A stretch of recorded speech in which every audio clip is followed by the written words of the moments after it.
Hello दोस्तों, नमस्ते। गायत्री विद्या मंदिर उच्च माध्यमिक विद्यालय ऑनलाइन क्लासेस में आपका स्वागत है। आज हम क्लास 8 सब्जेक्ट पॉलिटिकल साइंस का जो टॉपिक है, पहला भाग भारतीय संविधान। तो देखिए, संविधान क्या है, संविधान की परिभाषा क्या है। तो एक उदाहरण लेते हैं, फुटबॉल के खेल का। आप देखते हैं फुटबॉल के खेल में जब खिलाड़ी खेलते हैं तो वे पांव से किक मारते हैं। यदि खेलते समय किसी खिलाड़ी का हाथ फुटबॉल से लग जाता है, यहाँ खिलाड़ी हाथ से मारना शुरू कर देता है, तो क्या उसको फाउल नहीं माना जाएगा? यह फुटबॉल के उस नियमों के खिलाफ है। अतः फुटबॉल में विपक्षी टीम को पेनल्टी कॉर्नर दिया जाता है। तो यह जो फुटबॉल का खेल है, इसमें भी अपने नियम होते हैं। उस नियम के अकॉर्डिंग ही फुटबॉल खेल का खेला जाता है। जिस प्रकार अपन देखते हैं कबड्डी, उसके भी अपने नियम होते हैं, जैसे उसमें 7 खिलाड़ी खेलेंगे। क्रिकेट की बात करते हैं तो क्रिकेट में भी अपने नियम होते हैं। 11 खिलाड़ी खेलते हैं, 2 बल्लेबाज बल्लेबाजी करते हैं, गेंदबाज गेंदबाजी करता है। सब क्षेत्रों में अपने अपने नियम होते हैं। यहाँ तक हम बात करते हैं अपने परिवार की, तो परिवार का जो संचालन है वो परिवार के मुखिया के द्वारा संचालित किया जाता है। लेकिन उस परिवार के भी नियम होते हैं। परिवार नियमों से चलता है। उसी प्रकार एक अनेक परिवारों से मिलकर के समाज का निर्माण होता है। तो समाज के अंदर समान विचारधारा या समान नियमों को अपनाने वाले लोगों का समूह होता है। और उस समाज में भी नियमों के विरुद्ध यदि कोई व्यक्ति या परिवार समाज के नियमों का उल्लंघन करता है तो उससे समाज से बाहर कर दिया जाता है। तब जाकर के समाज का नियमों के द्वारा संचालन किया जाता है। समाज के लोग उन नियमों का बखूबी पालन करते हैं, क्योंकि उन लोगों को वह है कि यदि हमने समाज के नियमों का पालन नहीं किया तो समाज से बाहर कर देंगे। इस प्रकार परिवार को समाज से अनेक समुदाय संगठन यहां तक देश की बात करते हैं तो उस देश लोकतांत्रिक देशों में भी नियम होते हैं। नियमों से सरकार चलती है और वही नियम क्या कहलाते हैं? संविधान। तो देखिए, संविधान की परिभाषा नियमों या कानूनों का समूह को या संग्रह संविधान कहलाता है। तो जो नियम बने हुए होते हैं उस नियमों का या कानूनों का संग्रह संविधान कहलाता है। और संविधान नियमों का एक ऐसा समूह है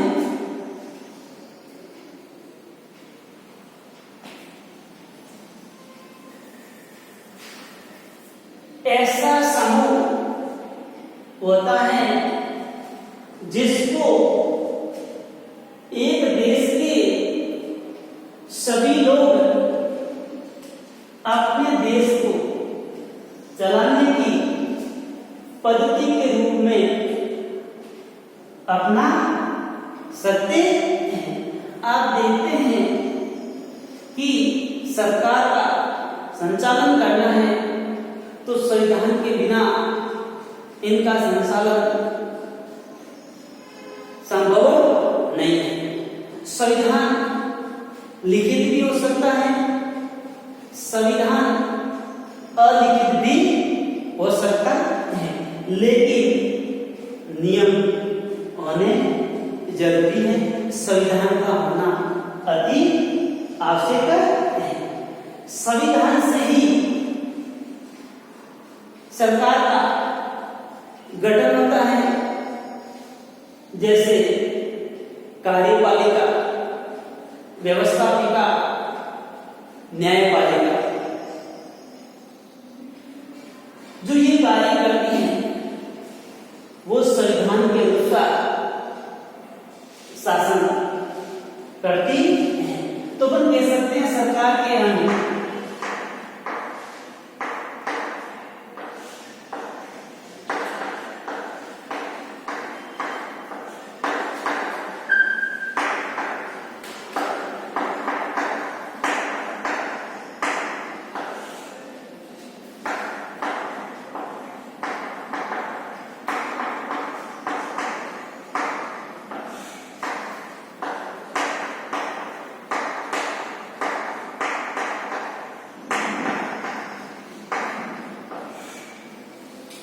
देखिए, सरकार के अंग कार्यपालिका, व्यवस्थापिका, न्यायपालिका। जो ये संविधान में बने नियम, उस नियम के अनुसार ही शासन होता है। तो देखिए, संविधान की बात करते हैं। संविधान निर्माण की मांग की जो सर्वप्रथम 1895 ईस्वी में बाल गंगाधर तिलक ने की थी। तो देखिए, संविधान निर्माण की बात जब अंग्रेजों का शासन था, अंग्रेजों की हुकूमत चलती थी, भारत उसका गुलाम था, लेकिन भारत में अंग्रेजों की जो गुलामी की दास्तां है वो हर देश से कभी स्वीकार नहीं की थी।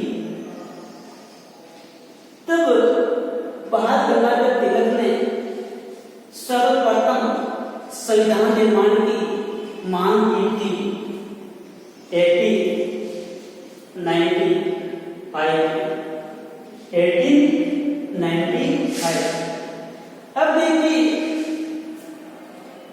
इसके अलावा महात्मा गांधी जी ने भी कहा था कि जो भारत का जो संविधान है वो भारतीयों की जो इच्छा है उसके अनुसार ही संविधान का निर्माण किया जाए। जो भारतीय लोग चाहते हैं उसी अकॉर्डिंग संविधान बनाया जाए। 1928 ईस्वी में मोतीलाल नेहरू, इन्होंने नेहरू रिपोर्ट के माध्यम से संविधान बनाने का उन्होंने प्रयास किया था, लेकिन वो प्रयास असफल रहा। मोतीलाल नेहरू भारत के प्रथम प्रधानमंत्री पंडित जवाहरलाल नेहरू के पिताजी थे। तो देखिए, 1938 ईस्वी में भी पंडित जवाहरलाल नेहरू ने भी संविधान निर्माण की जो मांग है उसमें कहा था कि जो संविधान का जो निर्माण है, गठन है, वो वैश्य मताधिकार के आधार पर हो। द्वितीय विश्व युद्ध के बाद संविधान निर्माण की मांग है वो और तेज हो गई। आखिरकार कैबिनेट मिशन योजनाओं के द्वारा संविधान सभा का गठन किया गया 1946। तो देखिए, उस संविधान सभा के गठन के तहत जो पंडित जवाहरलाल नेहरू ने कहा था कि इनके जो सदस्य हैं उनका चयन वैश्य मताधिकार के आधार पर हो। उसके तहत संविधान सभा में चुनाव हुए। उस चुनाव के दौरान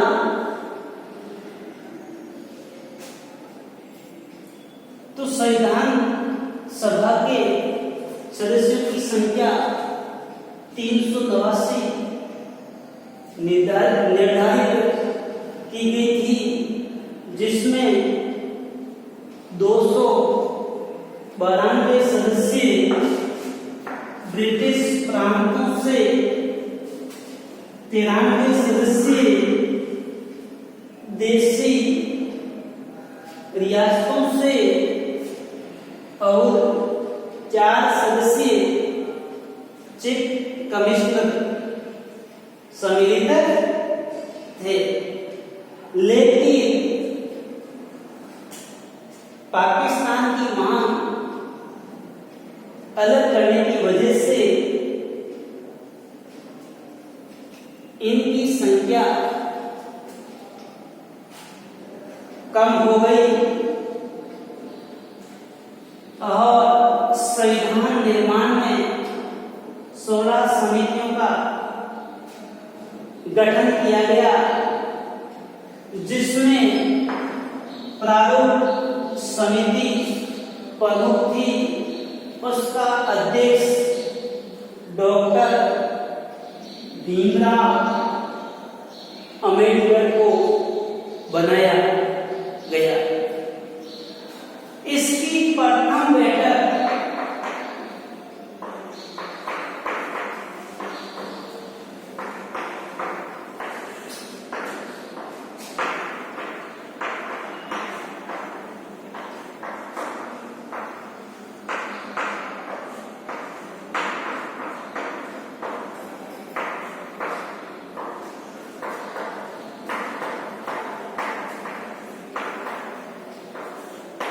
इस संविधान की प्रथम बैठक 9 दिसंबर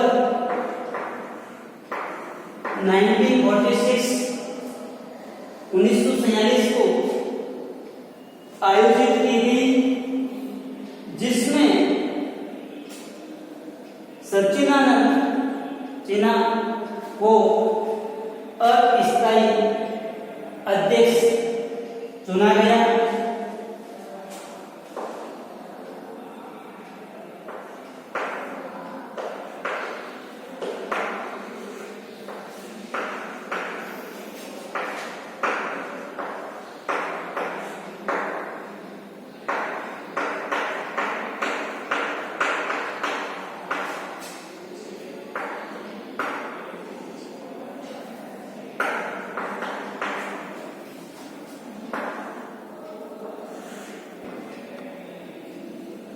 संविधान सभा की द्वितीय बैठक 11 दिसंबर 1947 को हुई। उस बैठक में स्थायी अध्यक्ष के तौर पर डॉक्टर राजेंद्र प्रसाद को नियुक्त किया। वही भारत के प्रथम राष्ट्रपति बने। संविधान सभा का सलाहकार BN राव को बनाया। संविधान सभा का उपाध्यक्ष हरिश्चंद्र मुखर्जी को बनाया गया। संविधान सभा की तृतीय बैठक 13 दिसंबर 1947 को आयोजित हुई। पंडित जवाहरलाल नेहरू ने उस बैठक में उद्देश्य प्रस्ताव रखा, जिसको संविधान सभा ने 22 जनवरी 1947 को स्वीकार कर लिया। इस प्रकार अपन कह सकते हैं संविधान निर्माण की जो प्रक्रिया है 1947 से 9 दिसंबर 1947 से शुरुआत होती है और 26 नवंबर 1949 के दिन हमारा संविधान बनकर के तैयार हो जाता है, जिसको 26 जनवरी 1950 को हमारे संविधान को लागू किया जाता है। इस प्रकार संविधान निर्माण में 2 वर्ष 11 माह 18 दिन का समय लगा। तो देखिए संविधान क्या है, उसमें नियमों की कैसे आवश्यकता पड़ती है, उसकी जो एक ताजा घटना है जो नेपाल के अंदर 2002 से आरंभ हुई थी, उसके बारे में हम कल विस्तार से आपको उस घटना के बारे में जानकारी देंगे। कि नियमों में किस प्रकार बदलाव लाया जाए। नियम हमेशा जनता के हितों को ध्यान में रखकर बनाया जाता है। तो आज इतना ही, या आप स्क्रीनशॉट भी ले सकते हैं। धन्यवाद।